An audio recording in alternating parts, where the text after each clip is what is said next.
ሰላም እንዴት ናችሁ ክቡራን ተመልካቾቼ? ዛሬም እንደተለመደው በሌላ ጠቃሚ የጤና ቪዲዮ ተገናኝተናል። በዛሬ ቪዲዮአችን ለ300 ለሚሆኑ በሽታዎች መድኃኒት የመሆን አቅም ስላለው ሞሪንጋ ወይም በተለምዶ ሽፈራው የተባለ ስለሚጠራው ዛፍና በውስጡ ስላሉ በጤናችን ላይ ከፍተኛ ተጽዕኖ የማምጣት አቅም ስላላቸው ንጥረ ነገሮችና ስኬታማ ውጤትን ለማግኘት የሚረዱ ሳይንሳዊ አጠቃቀም ዘዴዎችን እንመለከታለን። ከዛ በፊት ግን ለቻናል አዲስ ከሆናችሁ ሰብስክራይብ እያደረጋችሁ እንዲሁም ይህ ቪዲዮ ለብዙዎች እንዲደርስ ላይክ እና ሼር በማድረግ ቪዲዮን እንድትጀምሩት በትህትና ጠይቃችኋለሁ። የሞሪንጋ ተክል በውስጡ ለጤናችን እጅግ ዘርፈ ብዙ የሆኑ ጥቅሞች አሉት።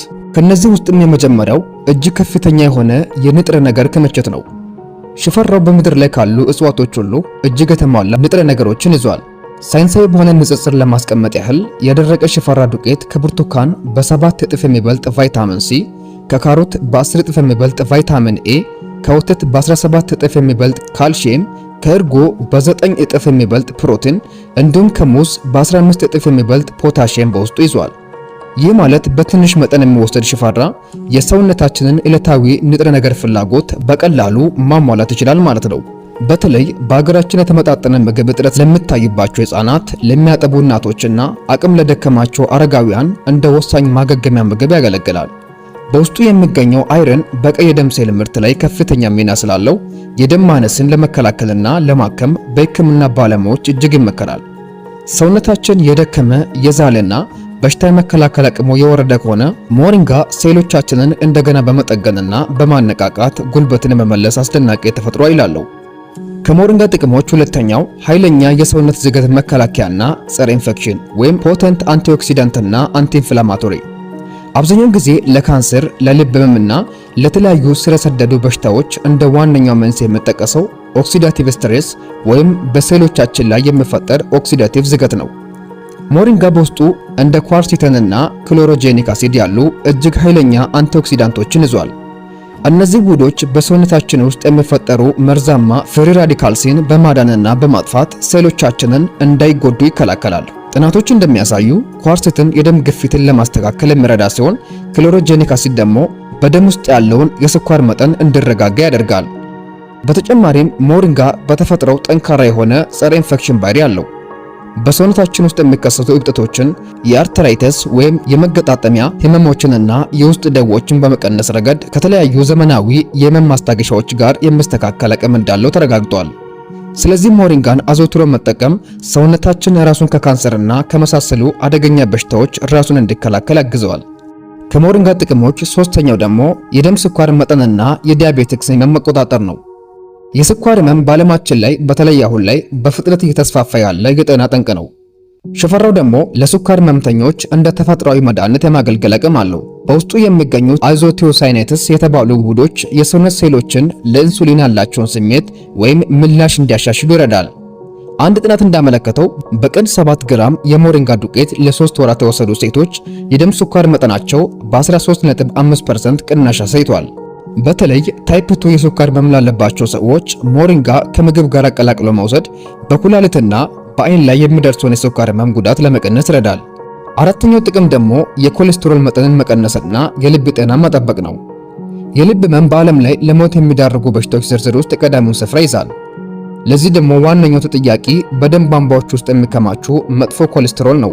ሳይንሳዊ ሙከራዎች እንደሚያረጋግጡ ሞሪንጋ የልብ ጤናን በመጠበቅ ረገድ የኮሌስትሮል መድኃኒቶች ጋር የሚቀራረብ ውጤት አለው። ሞሪንጋ በደም ውስጥ የሚገኘውን ኮሌስትሮል በመቀነስ የደም ቧንቧዎች እንዳይደፈኑና የደም ዝውውርን ጤናማ እንዲሆን ያደርጋል። በተጨማሪም የደም ግፊትን በማስተካከል ልብ ላይ የሚፈጠረውን ጫና ይቀንሳል።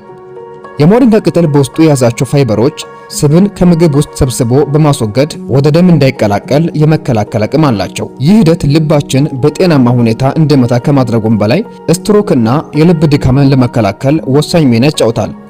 በተለይ ዘይትና ቅባት የበዛባቸው ምግቦችን ለሚያዘወትሩ ሰዎች ሞሪንጋን እንደ ማርከሻ በመጠቀም በደም ቧንቧዎች ላይ የሚደርሰውን ጉዳት ለመቀነስ እጅግ ጠቃሚ እርምጃ ነው።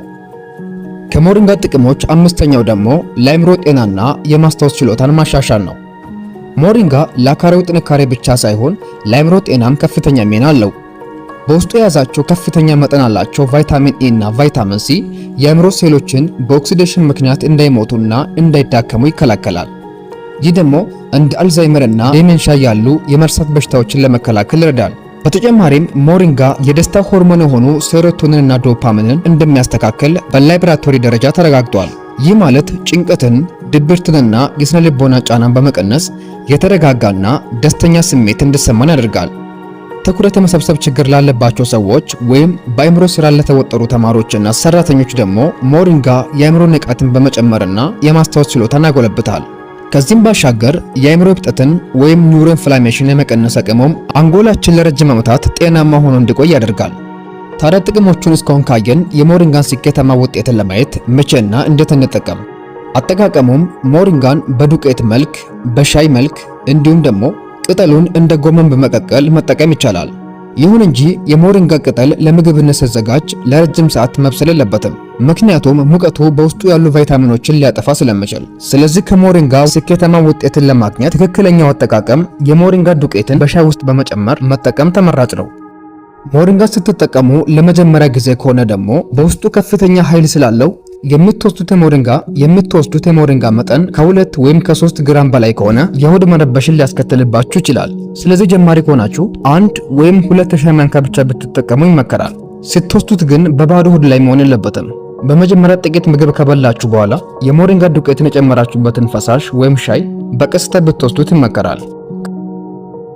ክቡራን ተመልካቾቼ ለዛሬ የነበረን ፕሮግራም ይህንን ይመስላል። በቪዲዮ ላላችሁን ሀሳብና አስተያየት በኮሜንት ሳጥን ላይ አስቀምጡልኝ። ቀጣይ ቀን በሌላ ቪዲዮ እስክንገናኝ ቸር ቆዩልኝ።